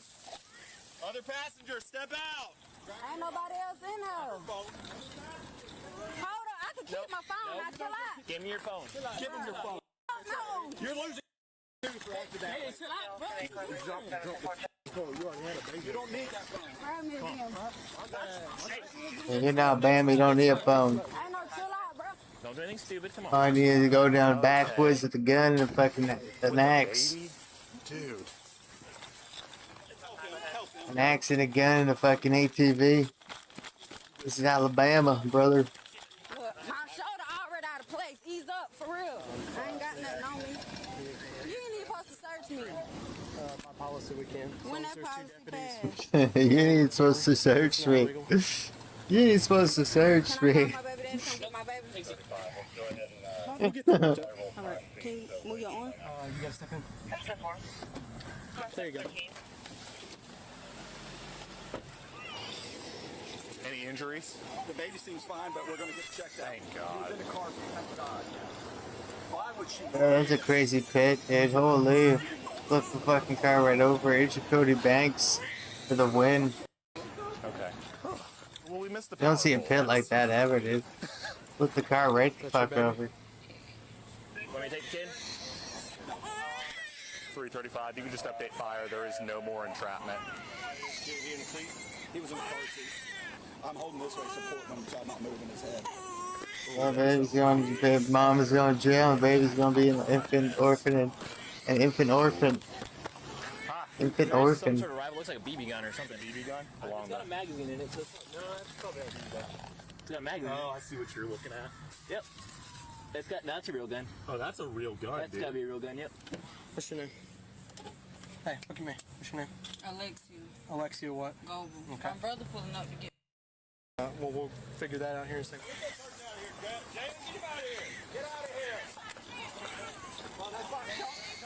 Go back. Please like the video, dogs. Then why don't you park on the side? Ma'am, park. We have the baby. Park on the side. Yeah, park on the side. Where? I can't. Over here on the sidewalk. Do you want me to do anything? There is a firearm in there. Oh, good. It's a rifle. Leave it. It's a Get rifle. crime scene. Get crime Okay. scene. I've already got him coming. Man, where'd that sack tool go? Some things are expensive. Whatever. Huh. Just gives me an excuse to spend more money. Yeah. Come on. Well, I found it. Woo! Do we have a scene? Because we have recovered a firearm over here. Looks like it's going to be a pistol caliber. Straight through, you can see it with the mag in it. It's got a red dot on it. Good job, man. 81, dude. 81 is always just bebopping around somewhere and find stuff. What's up, man? All right, just stay in the car for me. We got it. Just stay in the car. I ain't got to stay in the car. That's my son. Okay, we'll just then stay right over here. We just got this phone. I ain't got no weapons. I ain't got nothing. Okay. Yeah, I'm good. Yeah, call me back, babe. No weapons. See? You're good. Don't worry about it. You're not wrong. It's all good. Okay. Good bitch. She overcorrected. We're going to charge her. Well, child endangerment. You damn straight we are. Absolutely. John Benjamin. Oh my God, there was a fucking baby in the car. Jesus. And they pinned and flipped the car. That right Dude, I pit heard West flipper. on Jackson, and I was coming from Jackson. I was like, heck yeah. Flipping the I saw pit. her fly across.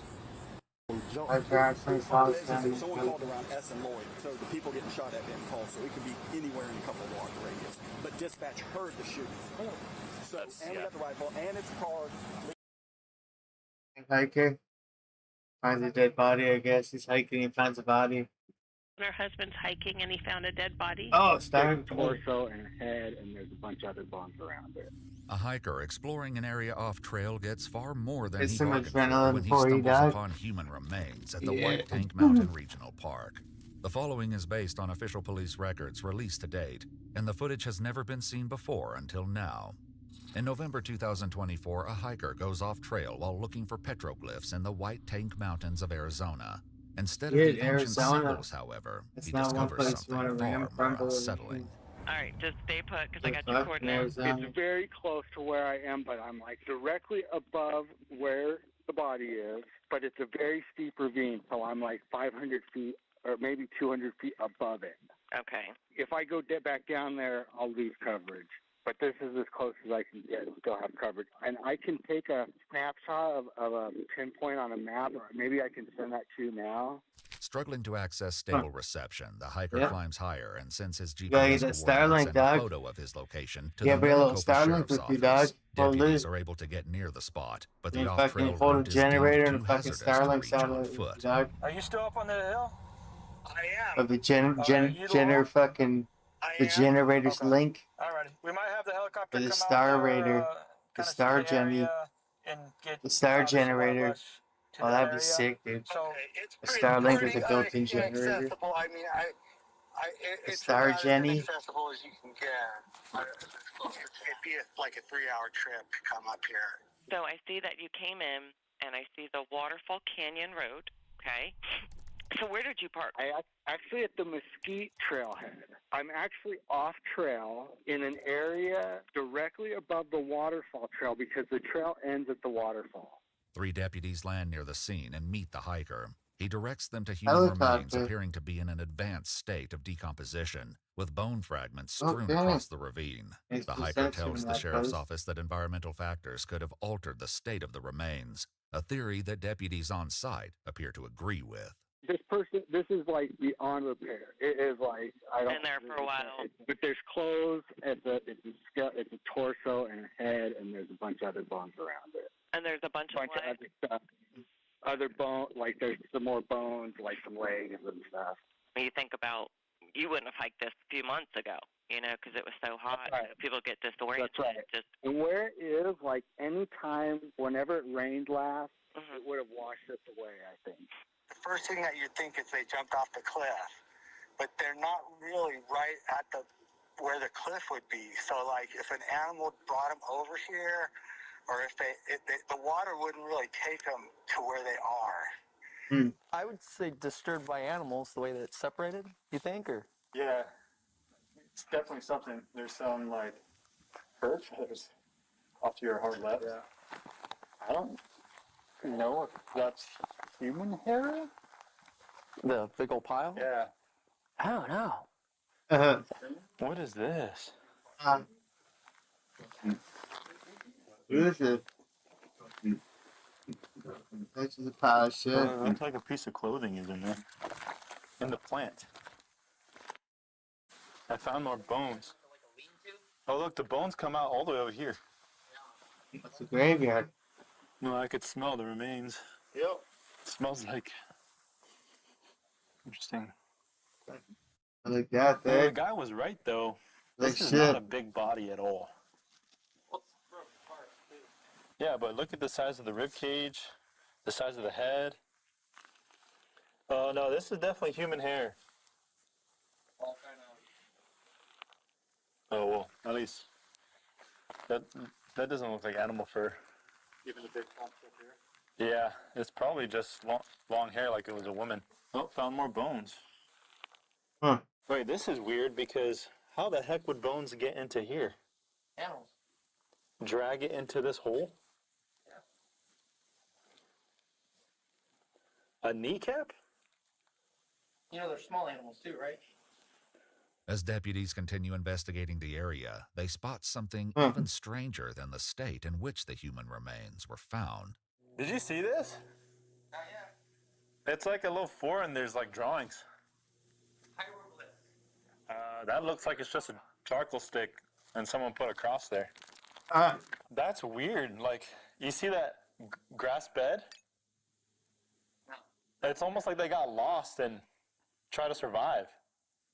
And then like a bridge. Yeah. Bridge get across. It's like Stones for sitting on. And it's like the rocks are funneling a potential water pathway. You're right. And then you have like a bridge going over like a foot deep water crossing way. You could definitely tell And then look at how all the rocks are set. Yeah. But, I mean, it's definitely man-made. Yeah. And then you have like the table or shelf or something in the center. Yeah. And then you got like up against the far end where that bed is, you kind of have like a little seat. I mean, it's kind of cool. You just seeing the vision of being homeless and like living there. Yeah, it's like someone. He just sees the whole fucking vision, dude. So they might have done it intentionally, to like live off the land, or they might have slipped down here, got hurt, and maybe they couldn't hike very far. just to survive? I feel like that's excessive. The makeshift campsite deputies locate includes a bed, fireplace, seating area, and a bridge-like structure to get across a water pathway. Above the site, deputies spot what looks to be a cross drawn on the rock face. He thinks it's this girl that has been missing since like March, April time. So we'll probably never know. Given the state of the remains, If you deputies watch this believe video, it might be you'll difficult know. to determine who created the campsite. As the bones are moved to a nearby parking lot for further examination, an SUV approaches deputies at the bottom of the mountain to ask them a pressing question. My mom? We have no idea. We don't even know the race. All we know is that there is a skeletonized body up there. We're going to recover the body. Then we take it down to the medical examiner's office, and they're the ones that will work on identification, and they'll do that by dental records. When she first went missing, the police asked me where her dental records were, and I told them that she was getting dental work done in Mexico. The woman in the SUV is the daughter of a hiker who went missing in the White Tank She had to Mountains give me in that April dental work. 2024. But with few recognizable features left on the remains, deputies believe confirming the identity may prove dental difficult. work. That person contacted a private investigator who contacted me.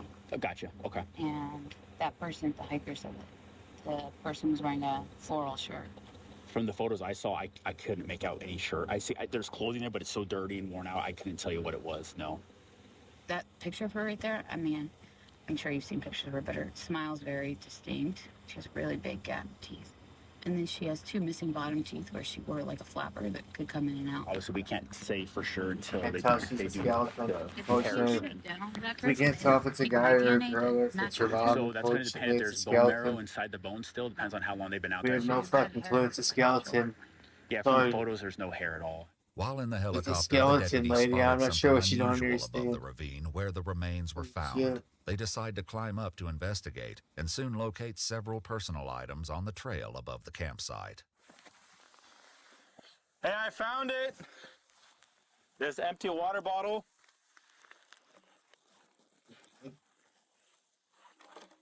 And a journal. I have a feeling this journal will have something in it. Go read it. Let's go see it. Coins, email pastor, call credit cards, check car insurance, yard work, call life insurance, 401k. Oh, life insurance. Oh, dude. Submit group life at. If I would have to put my bet, it's definitely women's clothing. Those are more indicative of somebody coming out here to hang out. It's interesting why it would be up here, though. Nothing agree with the face.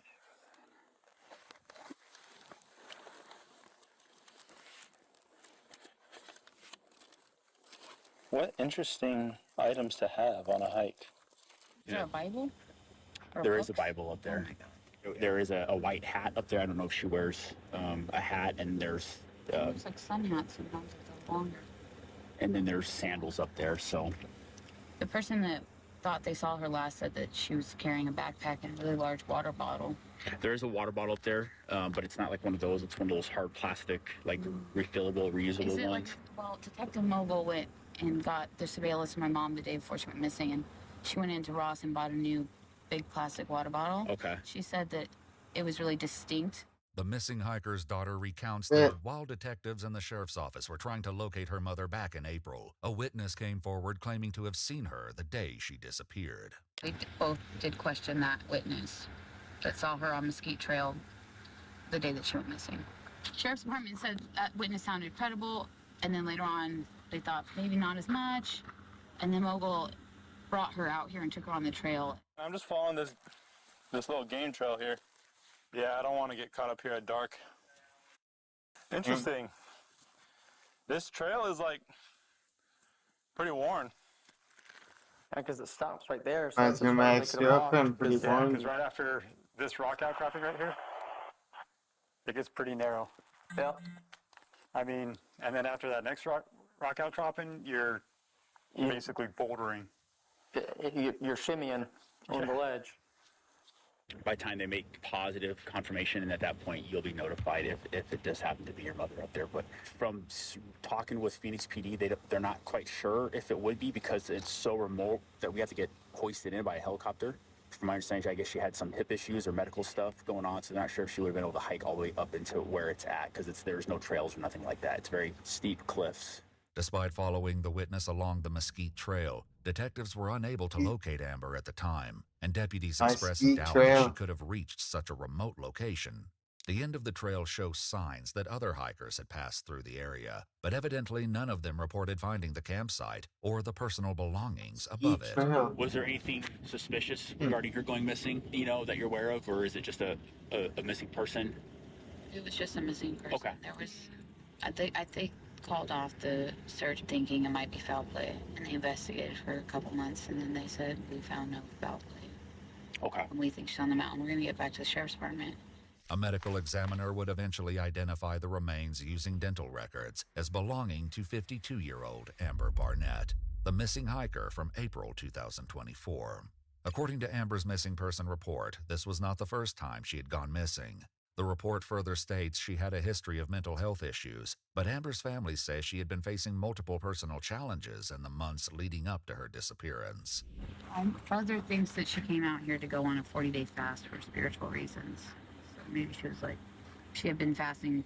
She had lost quite a bit of weight leading up. I don't know if you know this, her husband died here. I did not know that. He had a heart attack here. They were camp hosts. And he had a heart attack in an RV and died. When was that? I'm so sorry. It was 4 months before she Had a heart attack in an RV? Holy shit, dude. And then her mother Ain't died. nobody saving you, dog. If you're in an RV and you have a heart attack, you're fucked. And then I think she thought Oh, camper, you missed it, dude. There's an Alabama video before. would still The guy got pit maneuvered by the police but and that his day car she wasn't fucking volunteering. flipped. She just left That's over. the dog in Alabama. The vehicle there. I guessed it too by the landscape. Deputies at the scene reach the ledge directly above the ravine where Amber's remains were located, and they make one final discovery. Body's right here. I mean, there's a chute that goes. Yeah, I'm seeing the chute right here. Feel the body? Kind of opens up. There's broken branches up here. Yeah, it's kind of. Think they could have been up higher and slipped down, or you think they slipped from right there? That's definitely a possibility. I mean, there's kind of a nice little path right here.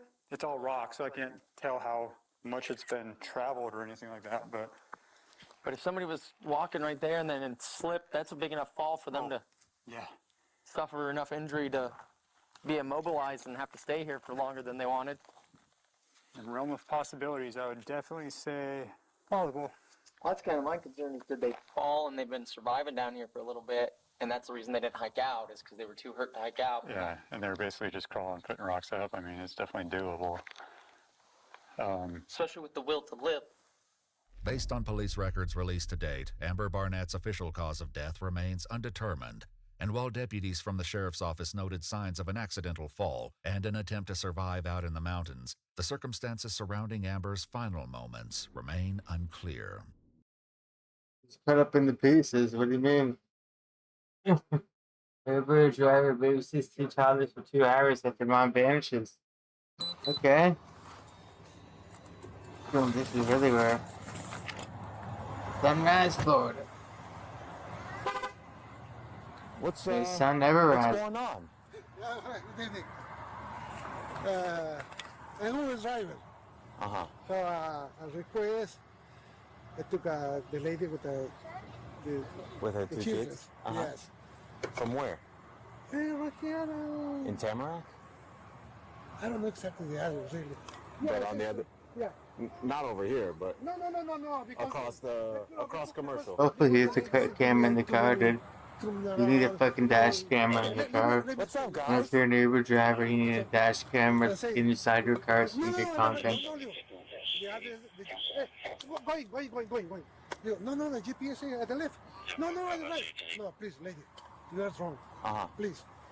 No, please. Cancel. I'll give you extra Cancel. Cancel. Cancel. This guy. Bring me to this address. Where did you bring her?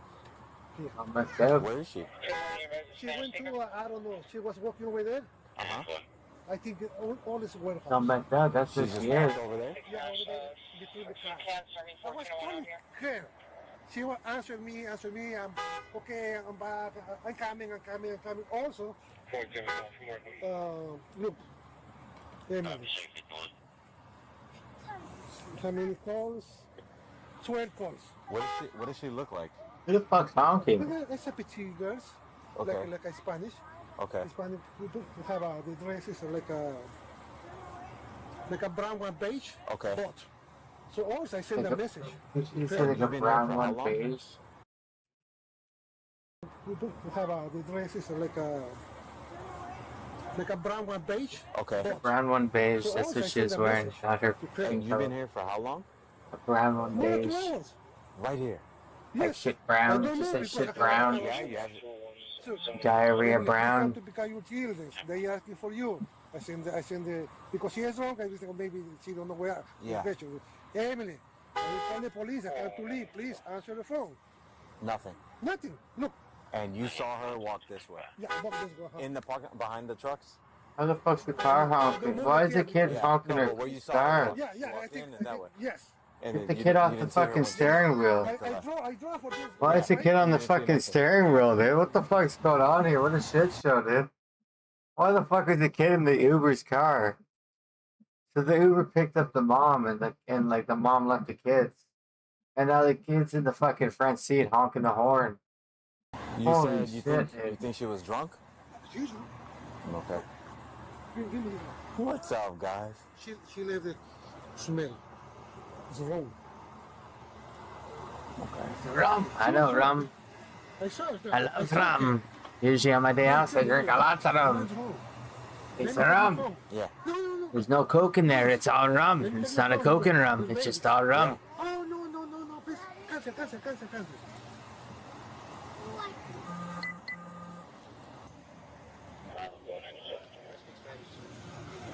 He's able to explain it to me, but about 2 hours ago, or a little bit more now, he picked some lady up out of Tamarack. Yeah, because took the trip maybe You crazy. Yeah. She gave him an address. She kept telling him deviating from what the GPS was saying. She goes, just cancel the ride, I'll give you extra cash, give him like $10, and tells him pretty much ends up here. She gets out of the car. She leaves the lot, kids. disappears. Appears to be intoxicated. She Her was drinking out two of a cup. kids. You smell Now the remnants kids of are in the rum. front seat of the fucking Uber honking the horn. Exactly where she is right now.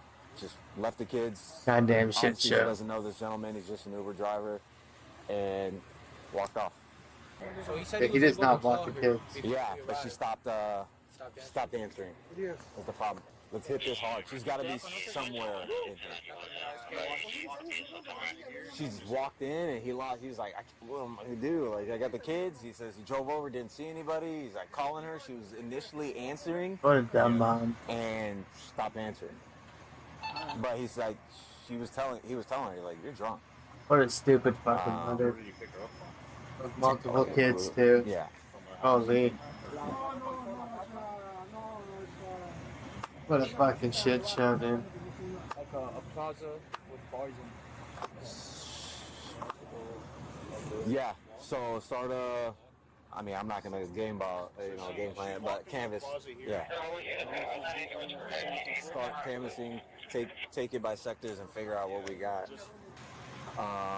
Let me start hitting too. Let me drive. You guys Christ, neon. What the fuck? Staying here, right? No way. What the Figure fuck? out Why what does we this got. police car have a fucking neon? Let me start hitting too. Holy. God You guys damn. You're staying here, right? With the The kids? underglow on the fucking police car is sick, dude. That's it. I gotta see that again, You're dude. staying hitting too. Holy. You guys you're staying here, right, with the kids?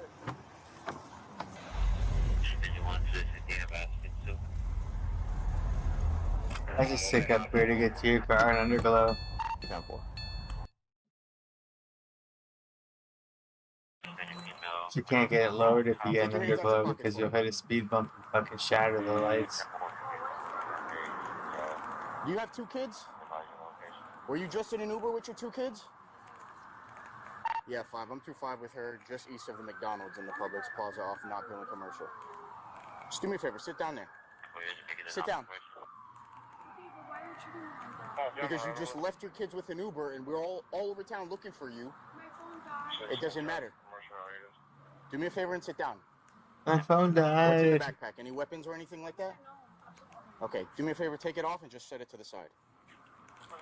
Don't go in it, just set it to the side.